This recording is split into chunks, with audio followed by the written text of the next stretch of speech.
Kota kerajaan Kartago atau Carthage. Kartago atau Carthage adalah sebuah peradaban Fenisia, yang berlokasi di pesisir utara Afrika, di sebelah timur Tunis modern, Tunisia. Kota ini didirikan pada tahun 814 sebelum Masehi, oleh penduduk asli dari Tyre, sebuah kota Fenikia yang terletak di wilayah Lebanon modern. Kartago berkembang menjadi sebuah kekuatan maritim yang besar di Laut Tengah. Karena lokasinya yang strategis di sisi barat Bizantium, Kartago menjadi pusat perdagangan yang makmur, antara timur dan barat. Mereka membangun armada dagang yang kuat, dan menjelajahi perairan sejauh Eropa Barat, dan Afrika Utara. Dengan kontrol atas rute-rute perdagangan, Kartago mengumpulkan kekayaan berlimpah.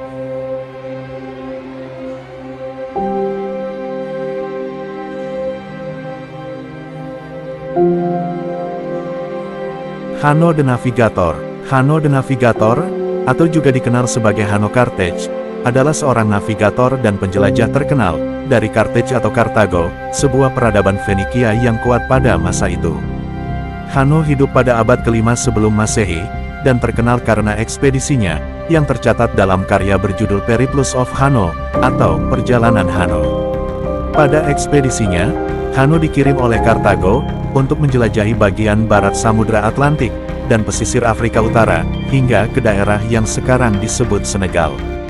Tujuan dari ekspedisi ini adalah, untuk memperluas wilayah kekuasaan Kartago, dan menjalin hubungan dagang yang lebih luas.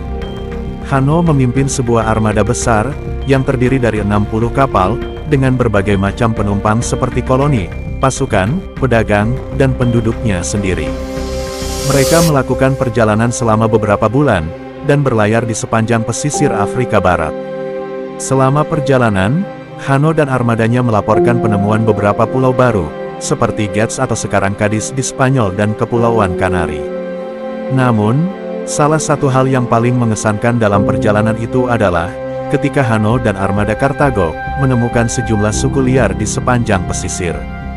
Mereka menggambarkan suku-suku ini sebagai manusia berbadan besar, yang menyerupai kera, dan gerombolan liar, yang hidup di dalam gua. Serangan-serangan dan ancaman yang diterima dari suku-suku ini, membuat ekspedisi Hanno tidak berjalan semulus yang diharapkan. Meskipun begitu, Hanno berhasil mencapai ujung pesisir Afrika Utara, setelah beberapa bulan berlayar. Di sana, dia mendirikan beberapa koloni kecil, dan membangun benteng-benteng sebagai pusat perdagangan, dan pertahanan. Setelah merayakan kesuksesan ekspedisinya, Hanno dan armada Kartago, kembali pulang dengan membawa harta karun, seperti emas, gading, dan budak. Meskipun tidak ada bukti fisik yang menunjukkan kebenaran dari ekspedisi Hanno, atau tempat yang benar-benar ditemukannya, perjalanan tersebut memiliki dampak yang signifikan bagi pengetahuan saat itu. Laporan Hanno menjadi salah satu rujukan penting, dalam mencatat geografi, dan etnografi daerah yang dieksplorasi. Kisah perjalanan Hanno the Navigator, telah menjadi sumber inspirasi bagi banyak penjelajah selanjutnya, yang melakukan ekspedisi nautika. Kemampuannya dalam menjelajahi dan merekam detail perjalanannya, memberikan kontribusi penting dalam memahami dunia saat itu, dan meletakkan dasar untuk penjelajahan wilayah baru, di masa depan.